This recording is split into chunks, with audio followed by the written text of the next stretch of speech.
দর্শক, এই মুহূর্তে আপনারা দেখছেন জুলাই সনদ এবং গণভোটের দাবিতে বাইতুল মোকাররমে জামাত, এনসিপির সাথে পুলিশ এবং বিএনপির ব্যাপক সংঘর্ষ। জুমার নামাজে ইতিমধ্যে আপনারা দেখেছেন, জুমার নামাজের শেষে কিন্তু সেখানে ব্যাপক আকারে সংঘর্ষ হচ্ছে জামাত এবং এনসিপির সাথে বিএনপির।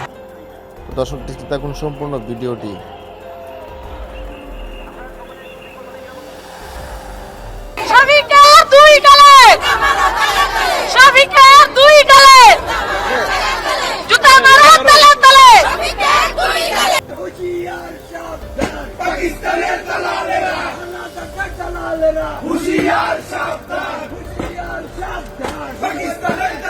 জামাত শিবিরকে আবার নিষিদ্ধ ঘোষণা করা হোক। আপনারা কে কে একমত তাহলে সব একসাথে বলুন, জামায়াত শিবির নিষিদ্ধ হোক। জামাত বলার না সুযোগ পাইবে না।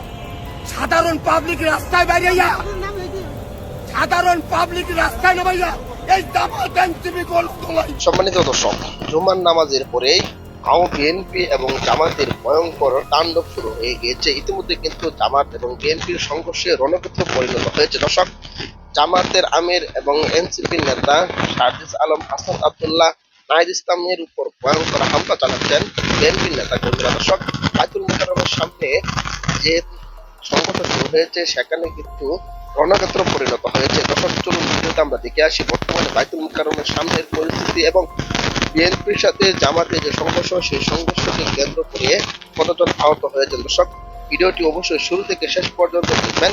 চ্যানেলে নতুন হয়ে থাকলে সাবস্ক্রাইব করে রাখবেন পরবর্তী ভিডিওর জন্য। একটি লাইক করে দেখতে থাকুন সম্পূর্ণ ভিডিওটি।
এইটা ইতিহাস রেকর্ড এই পার্লামেন্টের এই লেজিসলেশন সাক্ষী দিবে। আমাদের সকল বিরোধী দলীয় নেতৃবৃন্দ বসা ছিলেন, নার পক্ষেও ভোট দেয় নাই, হার পক্ষেও ভোট দেয় নাই। এনসিপির বন্ধুরা হার পক্ষে ভোট দিয়েছে, সত্য কিনা বলতে পারে। এখানে কি লেখা আছে? সাব্যস্ত ঐতিহাসিকভাবে, এই আইনগতভাবে, উভয় পক্ষের স্বীকৃতি পাবে লেখা আছে বাংলাদেশের মহান স্বাধীনতা অর্জনের লক্ষ্যে পাকিস্তানের বিরুদ্ধে যুদ্ধ লিপ্ত হইয়া হানাদার ও দখলদার পাকিস্তানি বাহিনী এবং তাহাদের এই দেশীয় সহযোগী রাজাকার আল বদর আল শামস, তৎকালীন মুসলিম লীগ, জামাত ইসলামী, নেজামে ইসলাম এবং দালাল ও শান্তি কমিটির বিরুদ্ধে মুক্তিযুদ্ধে সক্রিয় অংশগ্রহণ করিয়াছেন। এই সকল বেসামরিক নাগরিক উক্ত সময়ে যাহাদের বয়স সরকার কর্তৃক নির্ধারিত নিম্ন বয়সের সর্বনিম্ন বয়সের মধ্যে এবং সশস্ত্র বাহিনী, east Pakistan rifle, EPR, police বাহিনী, মুক্তি বাহিনী, প্রবাসী বাংলাদেশ সরকার ও উক্ত সরকার কর্তৃক স্বীকৃত অন্যান্য বাহিনী, নৌ কমান্ডো, কিলো ফোর্স, আনসার সদস্য এবং বাংলাদেশের নিম্ন বর্ণিত নাগরিকগণ বীর মুক্তিযুদ্ধে অন্তর্ভুক্ত হইবেন। তার মধ্যে বীরঙ্গনা হয়েছে, নার্স, ডাক্তার, চিকিৎসকদেরকেও বলা হয়েছে। এটার নাম হচ্ছে বীর মুক্তিযোদ্ধার ডেফিনিশন।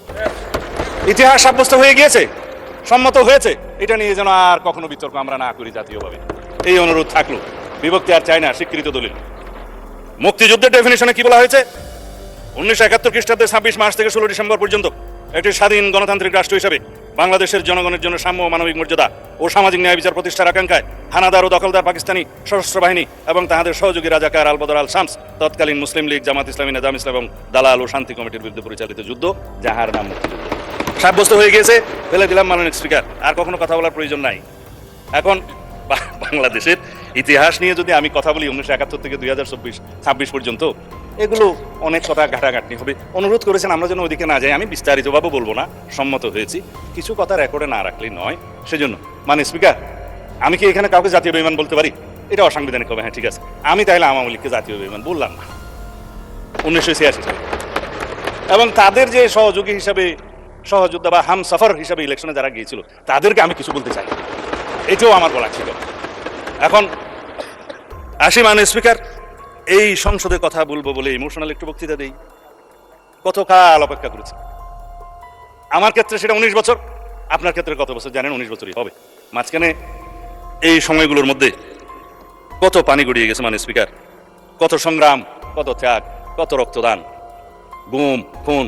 আমি নিজে গুম হয়ে নির্বাসনে থেকেছি 9.5 বছরের মতো, বিদেশে গিয়ে জেল খেটেছি।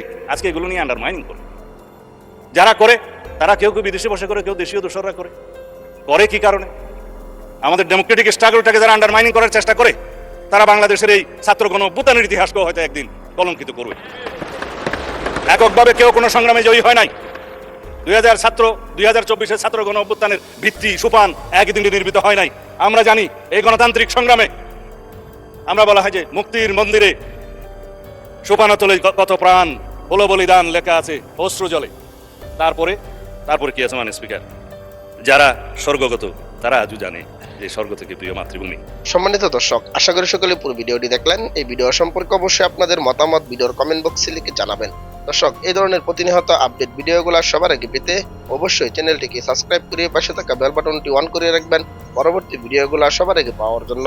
আজকের মতো ভিডিওটা এখানে শেষ করলাম। দেখা হচ্ছে পরবর্তী ভিডিওতে। সেই পর্যন্ত ভালো থাকবেন, সুস্থ থাকবেন। আসসালামু আলাইকুম ওয়া রাহমাতুল্লাহ।